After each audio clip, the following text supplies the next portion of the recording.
Olá, eu sou a Mariana Vidal e esse é o Janela do Empreendedorismo, podcast que inspira o setor de esquadrias de alumínio. O nosso programa foi idealizado pela AFEAL, Associação Nacional de Fabricantes de Esquadrias de Alumínio. Como você sabe, a cada edição ou a cada episódio, nós trazemos aqui um empreendedor do segmento de esquadrias de alumínio para contar um pouco sobre sua vida, sua carreira, suas histórias. E hoje a gente está aqui com o Eliseu Manala, da Manala Esquadrias, uma das empresas mais importantes do nosso setor. Este podcast é um oferecimento de Altem, uma empresa do grupo Ibrap, e Sebrace, a marca do vidro. Oi, Eliseu, tudo bem? Seja bem-vindo ao nosso programa. Oi, Mariana, bom dia, tudo bem? Obrigado pelo convite. Bom, Eliseu tem muitas histórias para contar, histórias de superação, de humanidade e de empreendedorismo também. Bom, para quem não sabe, uma coisa muito curiosa é que o Eliseu é cozinheiro profissional. Morou muito tempo na Espanha e veio para o Brasil para administrar uma empresa que, na verdade, é uma empresa familiar. E, Eliseu, eu queria saber um pouquinho como é que é essa coisa aí de você ser chefe e depois chefe de cozinha e depois chefe de empresa. Que habilidades você acha que você traz desse mundo da cozinha, da culinária, para o seu dia a dia de empreendedor? Bom, Mariane, bom dia. O fato de ter morado fora do Brasil te mostra, culturalmente falando, gestão de empresas, questão de dia a dia de trabalho, é muito, muito diferente do que é feito aqui no Brasil. Então, você, né, no meu caso, tive a experiência de ir cedo para Madrid, né, ter toda uma regra de trabalho, de um modelo de gestão diferente, ou seja, muita meta, muito resultado, o tempo inteiro se especializando, o tempo inteiro sendo exigido para melhoria contínua, né, tanto pessoal como profissional. E óbvio, quando você vem para o Brasil, encontra um país, né, como o nosso, que sofre com muitos problemas, né, ser um empreendedor, ser um empresário aqui, eu acho que é tirar o chapéu pelo desafio que é não só, também pelo fato, né, eu digo da Manala ter 30 anos, né, de empresa e todos esses momentos, seja de governo, seja de moeda, né, seja de crises, né, então seria uma entrevista de dias, né, então a gente tenta resumir, mas a questão de você ser empreendedor no Brasil, no meu caso que vim de um lugar que eu praticamente trabalhei lá desde que eu cheguei, então tive a oportunidade de trabalhar numa rede que tinha sempre muitas metas de crescimento, de trabalhar com as pessoas, porque a cozinha é um trabalho muito, muito pessoal, pessoas, né? Você tem que encontrar habilidade também nas pessoas, dar as condições para essas pessoas que estão do teu lado crescer. E é uma das coisas no Brasil que é muito difícil, por exemplo, fazer aqui, né? Você tem fatores que, como eu te falei, levaria dias que faz com que o teu dia a dia seja bem, bem complicado, mas sim, é um desafio nesse sentido. Bom, a Manala hoje é uma das maiores empresas do nosso segmento, ela está em Curitiba, sediada em Curitiba, né? E assim, eu acho que um dos highlights da sua empresa é a questão da qualidade, né? Você acha que essa coisa de cozinha e tudo mais tem a ver com detalhe, tem a ver com... Porque a questão da qualidade pega muito hoje no segmento de esquadrias de alumínio, né? Como é que você vê essa questão? Mariana, o desafio de você transformar na cabeça de toda a cadeia é a diferença de serralheiro para a indústria de esquadria. A cozinha, por exemplo, você tem uma exigência do cliente final, que é o sabor, né? E o sabor é uma coisa única, né? Você vai ter pratos e pratos com sabores diferentes e ali quem come e tem o costume de comer vai criticar ali o que for dentro do serviço que você presta, porque a qualidade, no meu entender, ela não se discute. Mas nós temos uma cadeia problemática que começa desde quem compra até quem produz. Então, acho que o maior desafio no começo foi você ver o mundo de serralheiro, pensamento de serralheiro, e aí você tem que fazer uma transformação. Eu acho que isso não foi só a Manala, nós temos uma cidade de Curitiba que eu digo para você que aqui tem muitos bons fabricantes de esquadrias, grandes empresas de esquadrias de alumínio aqui, eu te diria mais de 6, 7 empresas boas, que acaba aqui para Curitiba, uma cidade de mais ou menos 2 milhões de habitantes, com esse número de bons fabricantes, já cria uma concorrência interna, vamos dizer assim, a busca pela qualidade, não só nisso, né, pelo serviço prestado, porque hoje a obra, a indústria, a tua prestação de serviço. Então, eu sempre falo que falar em qualidade, para quem trabalhou numa cozinha, é uma palavra que não se fala. Você nunca vai servir um prato queimado, certo? Então, a janela, da mesma maneira, você vende um produto que, para o brasileiro, até uns anos atrás, vamos dar aí mais de 10 anos, talvez, não se discutia nada de norma. Não se falava nada, a norma de desempenho vem de 2015, chega a ser surreal. Então, a questão da qualidade veio também nesse sentido das experiências. Eu conheci na Europa algumas empresas de esquadrias, indústrias de extrusão, de pintura, e claro, as visitas com o grupo da FEAL, nossa primeira visita em 2010 na França foi espetacular, porque ali também foi um momento de muito auge antes da Copa, era 2010, então o país vivia um êxtase de investimentos, etc. E essa viagem da FEAL, por exemplo, em 2010, já focando a indústria da esquadria, foi muito legal, porque a gente traz de fora, né, muita coisa que você tenta agregar, além dos equipamentos, que em 2010, né, o Brasil começou a dar mais oportunidade para chegar a novas tecnologias, e isso para nós da indústria é uma situação que até então era bem complicado você qualificar teu quadro fabril de tecnologia, de máquina, porque às vezes não é só trazer a máquina também. Você tem que começar a lidar com quem lida com a máquina. Isso, culturalmente, no Brasil também é um desafio, a mão de obra qualificada. Então, nós temos aí, como eu te falo, como empreendedor, diversos desafios. Mas, enfim, sim, pelo fato da gente ter 30 anos, te diria aí de mais ou menos 3 mil obras entregues, o nosso cartão de visita é sempre a última obra. Não adianta você dizer que fez coisa há 20 anos. Está lá, está bem feito, ótimo. Mas você sempre vai ser visto pela última obra.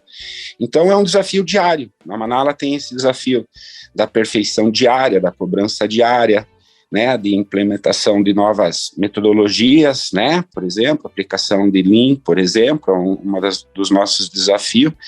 Então, ser empresário é um desafio diário, assim como ser cozinheiro. Você tem que estar todo dia com aquela sensação que só você, que é cozinheiro, vai saber na hora de fazer aquele prato especial. Acho que a empresa não é diferente. Então, é mais ou menos por aí. Ô, Eliseu, e você, assim, é bem envolvido no setor e tudo mais, né? Conselheiro da FEAL há muitos anos. Como é que você conheceu a FEAL e como que você acha que a organização setorial, ela ajuda o empreendedor? Mariano, quando eu cheguei no Brasil, uma das principais coisas que me espantou, eu sou administrador de empresa também, né? Fiz gestão de negócios no Brasil, pós-graduação em gestão. Uma das coisas que eu converso com meu sócio, irmão, Isaías Manala, engenheiro civil, do nosso setor, você falar de projeto elétrico, projeto estrutural, mas não se falava um A de esquadria de alumínio.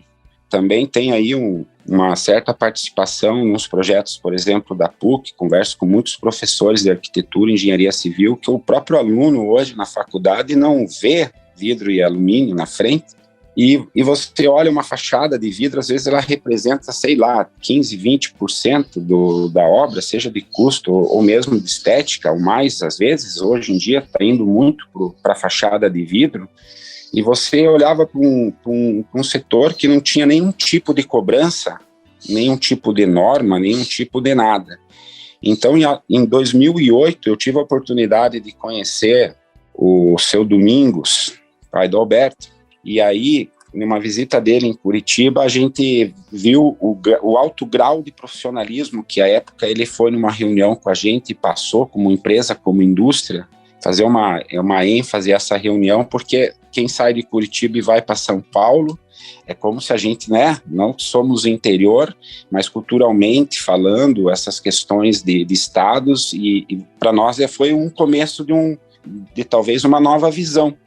E aí, lógico, eu me aproximei da FEAL, fui convidado para ir na feira em 2010, que foi a equipe toda aí da FEAL na época, fiz ali uns amigos que até hoje a gente não deixa de se falar mais. Um grande abraço para o André Martinho, para o próprio Alberto, que lá a gente fez uma relação de amizade, estreitamos muito essa questão de falar de norma, de país, de janela, de qualidade, sabe, de entender por que um setor tão grande como o nosso não tinha nada de referência na época. Não vou dizer nada, tá, porque daí poderia estar sendo injusto aí, mas eu digo que até hoje nós estamos começando a ensaiar uma linha 20, começando a ser cobrado pelas construtoras. Então, foi aí que eu me aproximei da FEAL. Eu vi que ali era uma oportunidade de muita coisa, os próprios desafios do nosso setor, porque interesses diferentes, né, de empresas diferentes, isso é respeitoso também, cada um com o seu interesse, a gente tem que sobreviver. Então, um setor que agrega é um desafio para o nosso setor, aceitar nossas realidades brasileiras. Te falo que um dos nossos principais concorrentes é a informalidade, né? Nos dias de hoje, o Brasil tem a informalidade como carro-chefe do emprego. Então, isso, por exemplo, é um desafio, ser empreendedor, certo? Porque você tem que fazer gestão para todas as grandes consultoras. A Manala trabalha com as maiores consultoras do sul do Brasil e ali nós não deixamos nem eles passar um parafuso. E hoje você carrega aí um setor que tem esse desafio de fazer as coisas acontecerem. Por isso os méritos de quem faz acessórios, os méritos de quem produz alumínio, porque todo mundo e cada empresa tem um desafio, tem um interesse. Então a FEAL trouxe esse desafio.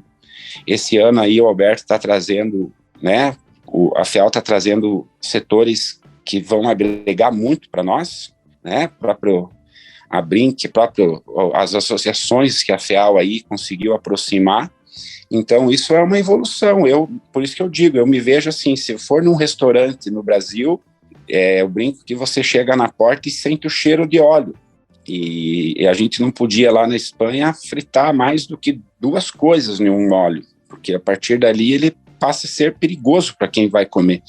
E hoje você entra num lugar, aquilo exala óleo queimado para fora. Isso é como se fosse uma coisa normal. Para mim é inadmissível. Então tudo, seja um restaurante, seja uma empresa de esquadria, a cobrança pela qualidade, ela vem em conjunto com o bem-estar também, seja saúde num restaurante, comer para passar bem, e uma esquadria para você ter uma tranquilidade, né? Seja acústica, silêncio, etc. Então, é mais ou menos assim, você vai no dia a dia, né?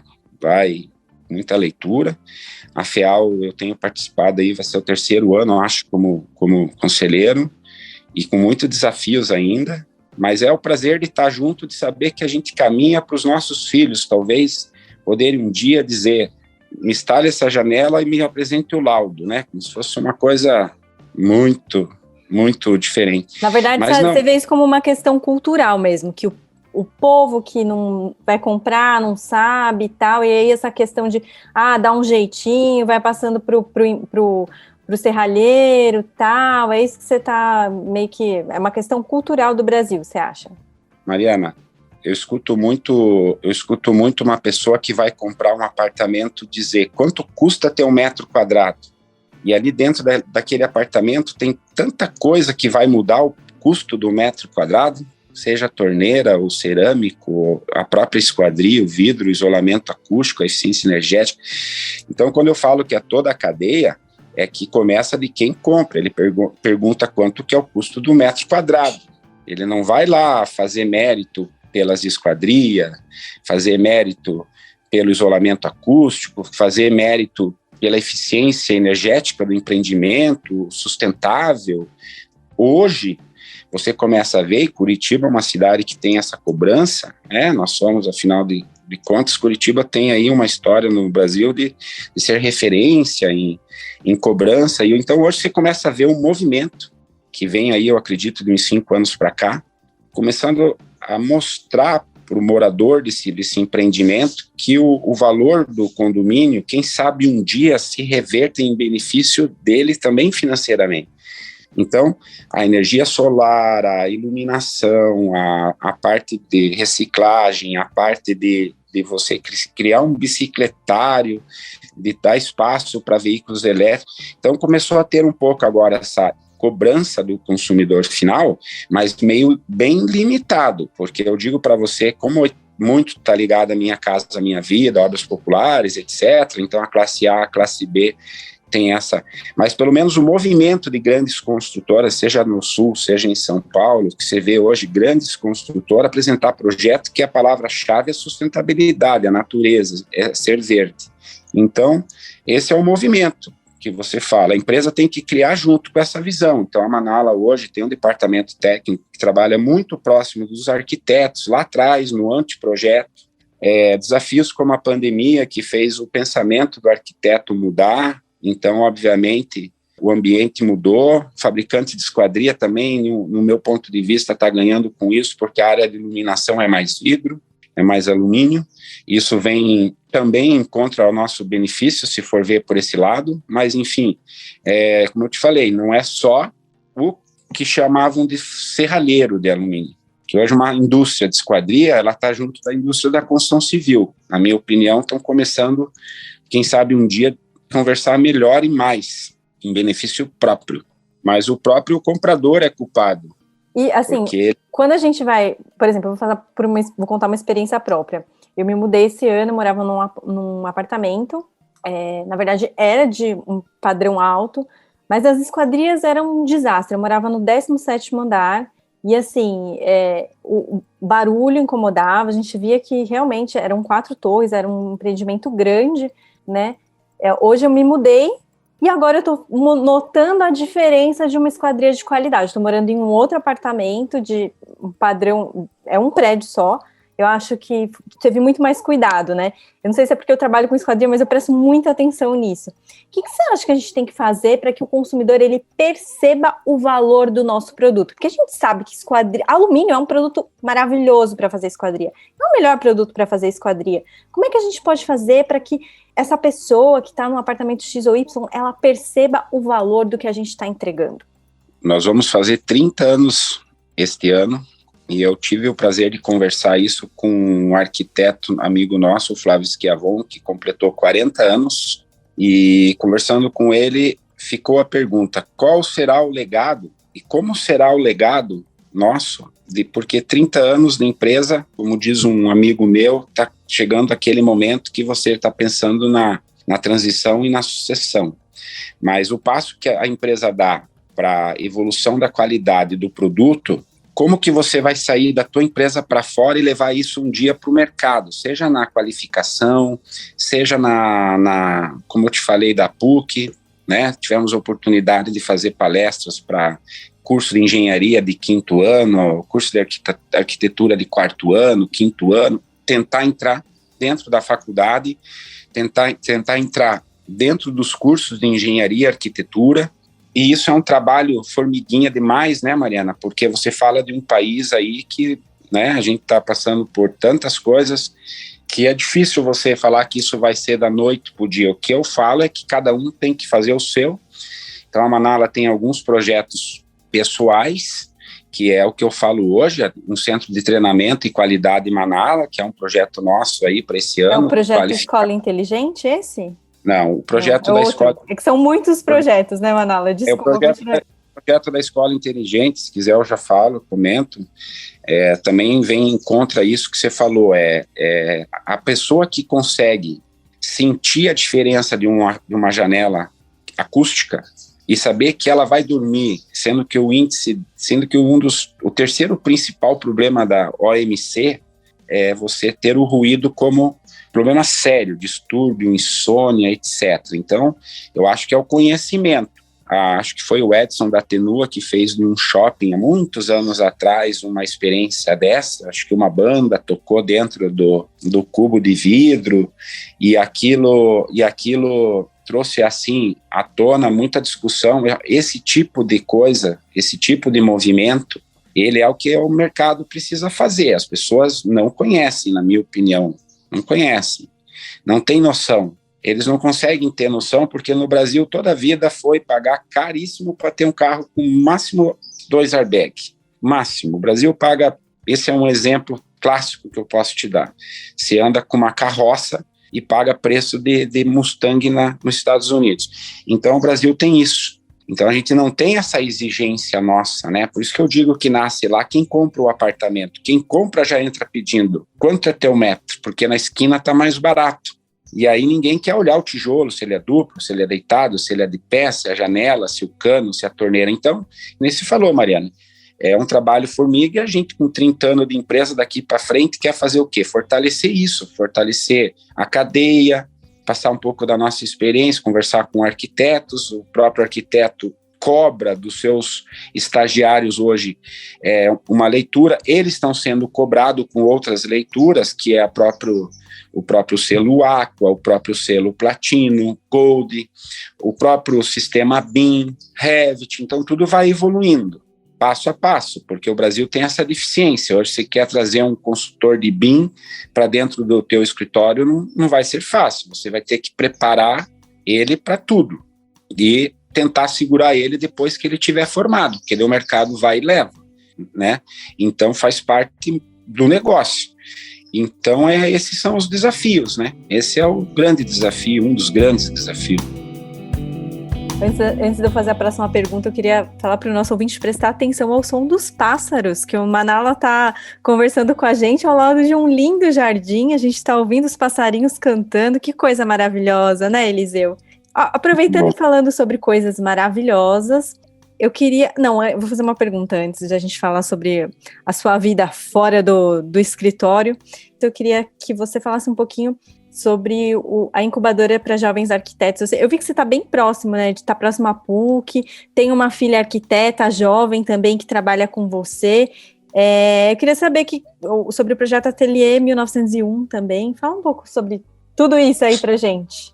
O Ateliê 1901 é um projeto de um professor da PUC, o professor Ismael, que dá aula na PUC há muitos anos e sentiu no dia a dia das suas aulas e do seu histórico de aprendizagem a dificuldade do arquiteto de se integrar num mercado que carrega um monte de desafio também em relação cultural, relação a acessos, condição de ter uma experiência de trabalho, porque o primeiro emprego do arquiteto, o primeiro acesso dele ao trabalho, as suas grandes resistências, né? Então você vê hoje a história de muitos arquitetos. Então o Ateliê ele veio com uma ideia de trazer assim a experiência de muitos jovens que estão lá no último ano irem para esse ateliê e as construtoras poderem se aproximar desse ateliê e fazer o trabalho dele ali com um conjunto de vários jovens arquitetos reunidos em um prédio histórico de Curitiba, na Praça Osório, as construtoras se aproximarem ali e passarem o conceito dos seus projetos para aquele ateliê, e ali dentro do ateliê tem vários jovens buscando as suas expertises, né, geral dentro de um empreendimento. São várias coisas para um arquiteto aí. E aí isso em conjunto ali vai dando a oportunidade do jovem arquiteto começar a se integrar um pouco e quem sabe essa consultora gostar dele e levá-lo como funcionário, um novo trabalho. Então, tiro o chapéu pro Ismael, agradeço porque, assim, ali tem muitas empresas, né, Sebrae, muitas empresas que ajudam o projeto, tá? Estou falando, a Manala é uma das empresas que colabora com o projeto, no Fato Esquadria de Alumínio, que é um desafio, a gente está tentando trabalhar com alguns jovens dentro desse escritório, já com desenho de esquadria, de projeto, de análise, até mesmo passar um pouco sobre tudo, sobre norma, né? Então, são promovidos eventos com esses jovens para falar sobre o vidro, sobre o alumínio, suas aplicabilidades, etc. E esse é o projeto do ateliê, esse é o conceito do projeto. E a FEAL faz parte disso também, que hoje a gente tem muito material da FEAL destinado ao ateliê para orientação técnica, né? Os próprios parceiros da FEAL colaboram com o ateliê, que eu citei agora, a Sebrae, por exemplo. Então, esse é o ateliê. Uma luta. Muito legal. Bom, agora sim, eu quero falar um pouco da sua vida fora do escritório. Para quem não sabe, nosso querido amigo Eliseu Manala é ciclista. Ele fica mais assim disperso e relaxa dos problemas do dia a dia em cima do selim. Eliseu, conta pra gente como é que surgiu essa paixão, conta pra gente um pouquinho sobre suas aventuras. Eu sei que você já fez grandes jornadas aí em cima do selim. Conta pra gente um pouquinho sobre isso. Mariana, aquilo que a gente começou falando, ser empreendedor no Brasil se carrega milhões de desafios, né? Muitos desafios, e todo dia é um novo dia que a gente fala. Então o corpo ele chega a te cobrar, porque o nível de estresse no nosso setor, ele é muito grande. Eu acho que só quem é um fabricante de esquadria aí sabe o que é o nosso grau de estresse. Então a gente sofre para vender, sofre para entregar e às vezes até mesmo para receber, porque o produto esquadria, ele está ligado aí a uns maiores custos no empreendimento, e a cobrança desse produto por qualidade, por tudo, e como nós trabalhamos muita obra de alto padrão, nós temos um índice de cobrança muito grande, e o corpo vai cobrando e o estresse vai pegando. Então eu precisava arrumar uma fuga, e isso faz mais ou menos uns 15 anos atrás, porque pedalar mesmo, eu sempre pedalei. Eu comecei entregando coxinha aos 12 anos em uma rodovia aqui em Curitiba, de manhã, com uma cargueiro. Então, sempre usei a bicicleta. Comecei minha vida usando uma bicicleta para ganhar o meu dinheiro. E então, a bicicleta sempre fez parte da minha vida, mas ela entrou assim, de ir todo dia viajar, há uns 12 anos atrás, quando eu precisei buscar uma fuga mesmo. E ali, em cima da bicicleta, eu encontrei uma maneira de pensar sem estar com o celular tocando o tempo inteiro, pensar olhando para um caminho lindo. Eu só pedalo em área rural, né? Não pedalo em BR, eu saí realmente, eu brinco que eu não saí para ser atleta, eu saí para distrair a cabeça. E aí, com a ajuda de uns amigos que também adoram a bicicleta, a gente começou a pedalar meio que 3, 4 vezes por semana, e aí começamos a conhecer um pouco desse mundo do cicloturismo, e a bicicleta foi entrando na minha vida assim mais severamente. Eu comecei a criar desafios próprios de fazer pedais longos, inclusive estourei meu recorde esse ano aí com 260 quilômetros num dia, e coloquei isso como meta, né? Então, metas, desafios, e aquilo me tirava assim aquele alto grau de estresse que você tem no cotidiano de uma empresa. E eu encontrei na bicicleta uma fuga, né? Então eu tenho hoje, continuo voltando para a Europa sempre, todo ano, sempre trazendo uma bicicleta ou outra, que eu tenho uma coleção de bicicletas antigas. E aí, agora esse ano, faz um ano, eu montei no Brasil a Revolt Bike, que é uma bike elétrica. Nós estamos no Brasil hoje com 3 representantes Brasil, estamos abrindo as franquias, então a bicicleta literalmente agora faz parte da minha vida, assim como trabalho também. Então essa é uma das empresas do grupo, né? Então, quem tem empreendedorismo na veia arruma coisa de tudo que é jeito, né? Até no prazer arruma trabalho. A nossa bicicleta ela é elétrica, como eu te falei, estamos numa tendência, sempre olhei para a sustentabilidade, então acho que a Manala, trabalhando isso, falando isso todo dia com os arquitetos, você vê lá, por exemplo, a França, toda a Europa praticamente, mudando completamente o conceito de carro para bicicleta, acessibilidade, condições, né? Então ele é um movimento que ele vem em contra aí os nossos pensamentos, e acabou sendo um momento para nós, entendeu? Só uma curiosidade, já pedalou com o Edson Claro? Ele também falou sobre isso aqui.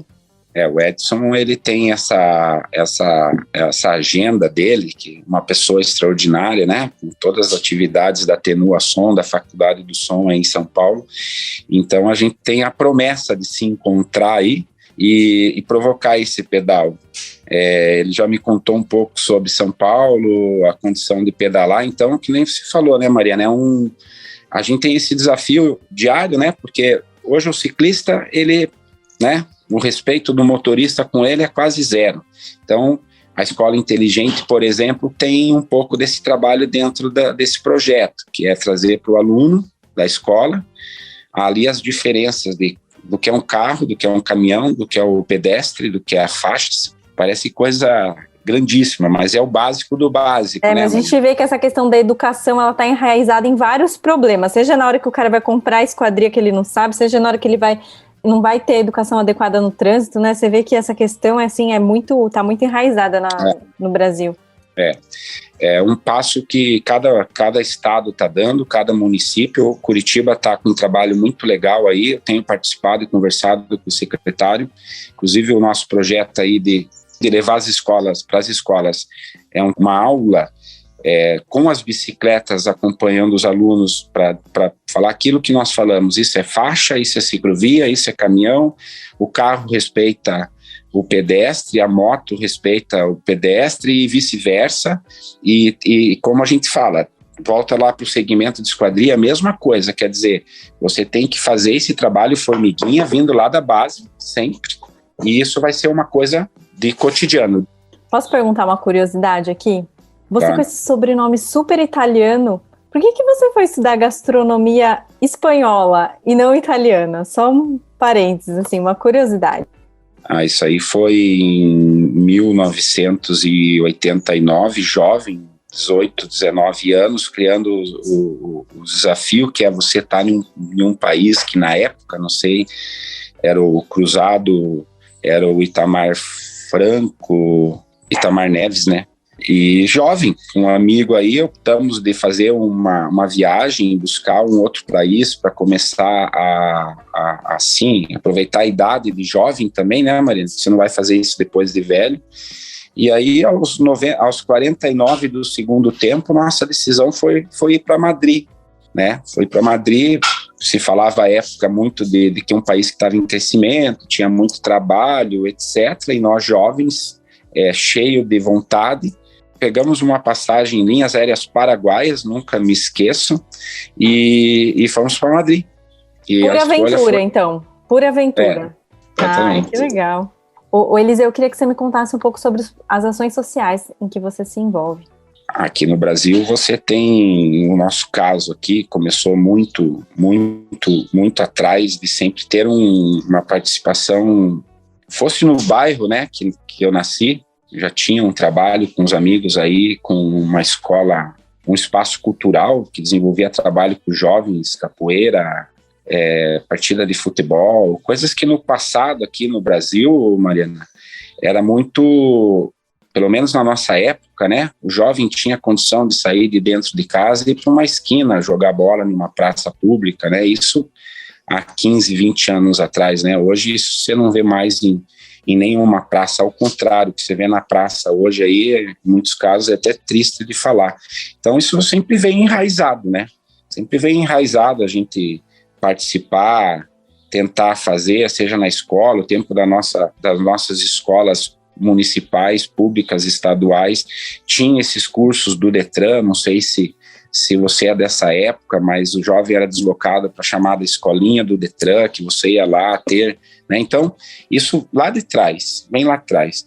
Então, me aproximei da FES há mais de 10 anos atrás, por intermédio de uma pessoa que era do Banco Itaú, nossa gerente da conta, inclusive, e ela me apresentou a FEAL e a gente começou ali a fazer alguns eventos, como uma das coisas que a gente faz muito lá na empresa, fazia pelo menos, era costela fogo de chão, né? Então a gente convidava os amigos e aí começou a nascer vários eventos. A FEAL a FES promove muitos eventos, sopa amiga, massa amiga, pastel amigo, tudo para arrecadar fundos para a associação, que trabalha com crianças com deficiências especiais, que é a Associação Franciscana de Educação ao Cidadão Especial.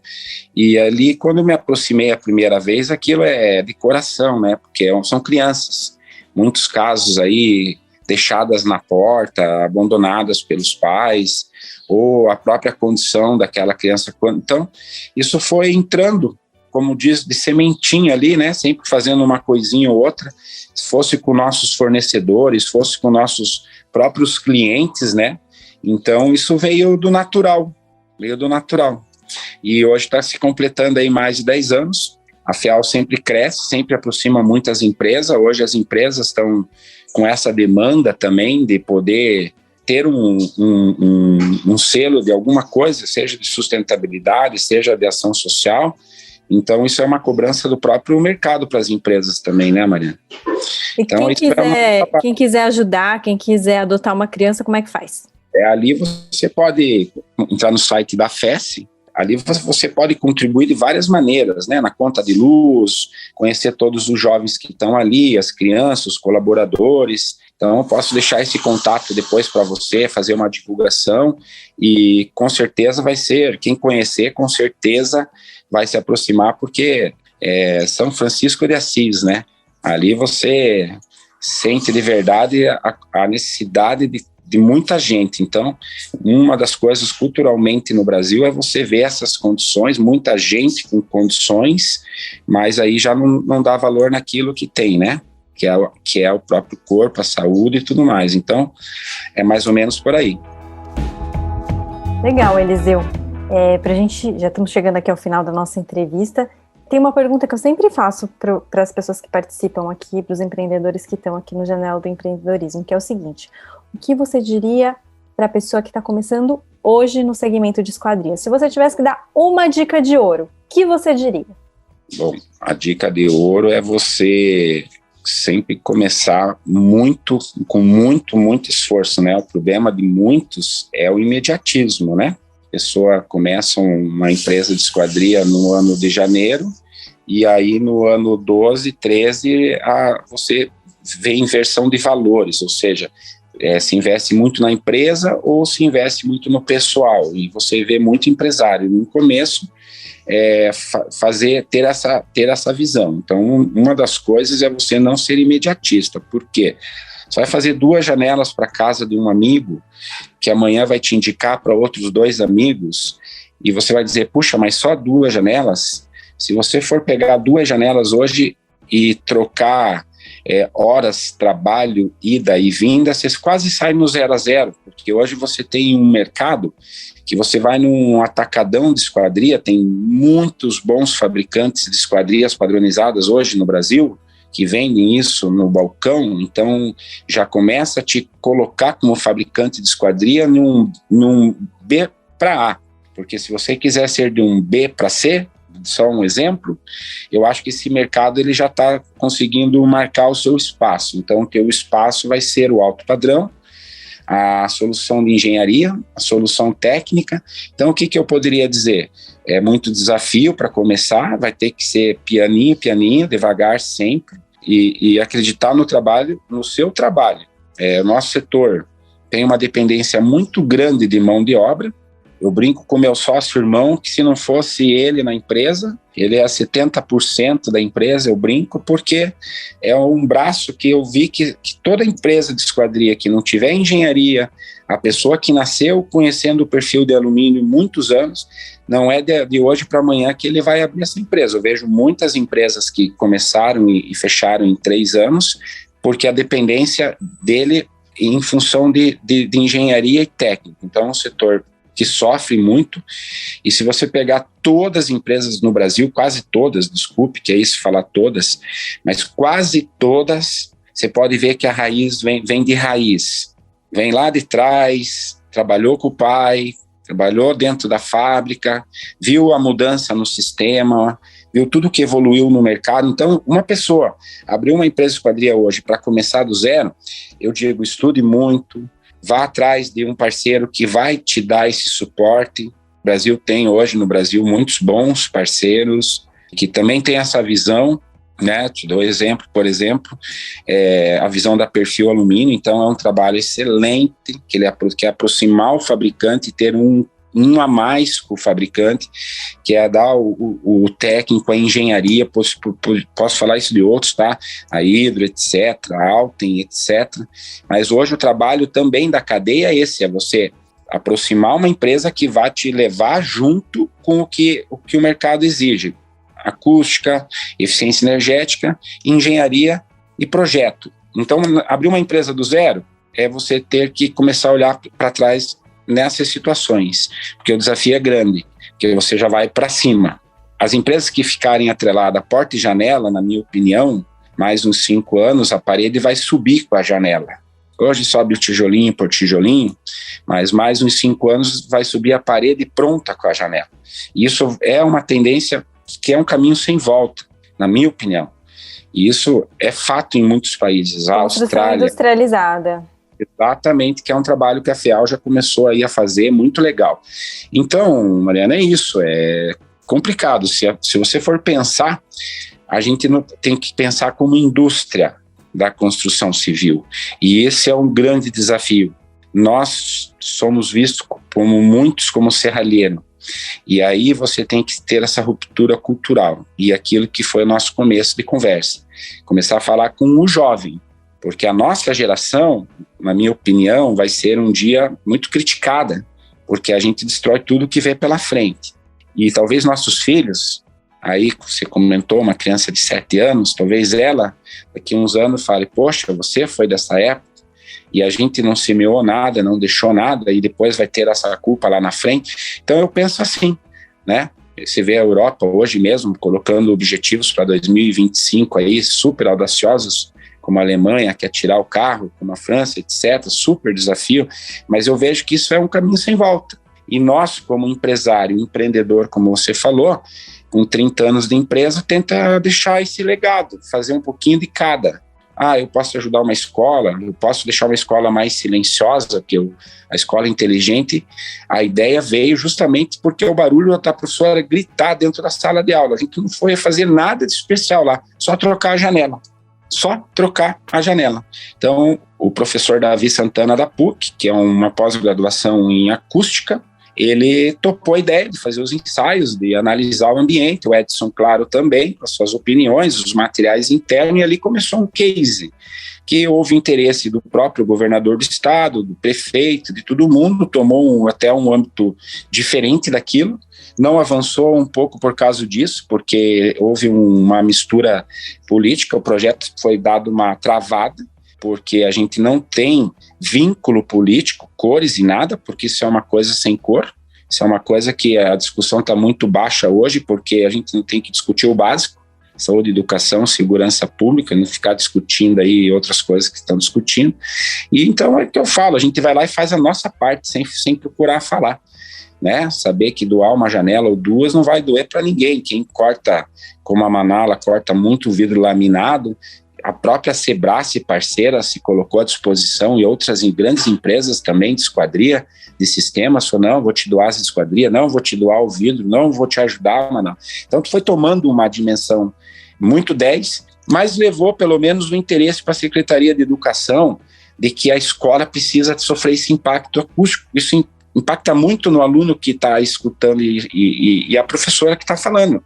Então, isso já é para nós, aqui, um mérito de tentar levar isso para frente sem trazer os interesses do outro lado, porque, infelizmente, tudo é atrelado a isso, né? Você é bonito porque você aparece.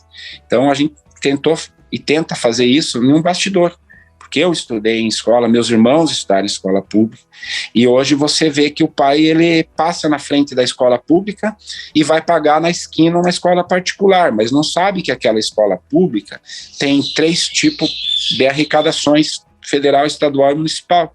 Então a gente tenta aproximar isso também, falar, gente, participe mais para criticar. Uma vez por mês que seja, vai numa escola municipal e conheça os seus ambientes. Conheça a sua diretora, ela está lá, inclusive é público, para te dar essa satisfação. Então a escola inteligente, ela tem uma série de conceitos que é você trazer isso também para dentro da comunidade, etc. Mas parou, como eu te falei, porque é muita coisa. Então a bicicleta é o refúgio, porque uma hora você se estressa. Você fala assim, as pessoas não se envolvem muitas vezes por interesse pessoal do bem-estar, e sim por interesse político, de outras coisas. Então você acaba se afastando e pega a bicicleta, que é o meu caso, para sair para o mundo. Opa, melhor eu passear, olhar as matas, dar a minha volta e voltar e seguir o meu dia de portão fechado, porque quando você quer sair para fora, você encontra esses desafios do Brasil. Mais ou menos isso. É isso aí. Queria te agradecer, Eliseu, dizer que foi muito bom ter você aqui. Eu acho que é uma grande oportunidade para as pessoas conhecerem a sua história, né? Não é à toa que a gente ouve tanto na FIAL, uma Nala. Quando você vem aqui, ouve essa história, conhece esse ser humano, você sabe por que ele é tão reconhecido pelo que ele faz, né? Eu acho que foi uma entrevista maravilhosa, Eliseu. Muito obrigada. Um prazer poder contar aqui com você. Queria saber se tem algum tema que a gente não passou, alguma coisa que você queira ressaltar aqui para a gente finalizar. Não, Mariana, eu deixo essa mesma mensagem de cada um tentar fazer o mínimo do mínimo, seja o que for, para legado mesmo, né? Para pensar nos nossos filhos, né? Então, como eu te falei da escola, da própria bicicleta na escola, eu acho que esse é o que eu gostaria de deixar, assim. A gente pode ter, a FIAL está aí também com seus grandes desafios, e a FIAL tem uma frase muito legal que eu sempre gosto de falar sobre associativismo, né? As pessoas conseguirem entender o que é associativismo e também a gente tentar isso de fazer o nosso setor melhorar, né? Então, uma empresa, uma pessoa, ela tem que estar com isso diariamente em mente, porque é o que a gente pode fazer para o melhor da gente, da empresa e do país mesmo, de uma sociedade como um todo. Então é isso, essa é a mensagem, sempre para cima, sempre com fé, que juntos somos mais fortes. É isso aí. Obrigada, Eliseu. Esse foi mais um episódio do Janela do Empreendedorismo, o programa que inspira o setor de esquadrias de alumínio. Aproveite para se inspirar. Muito obrigado, Mariana. Eu que agradeço a oportunidade, sempre.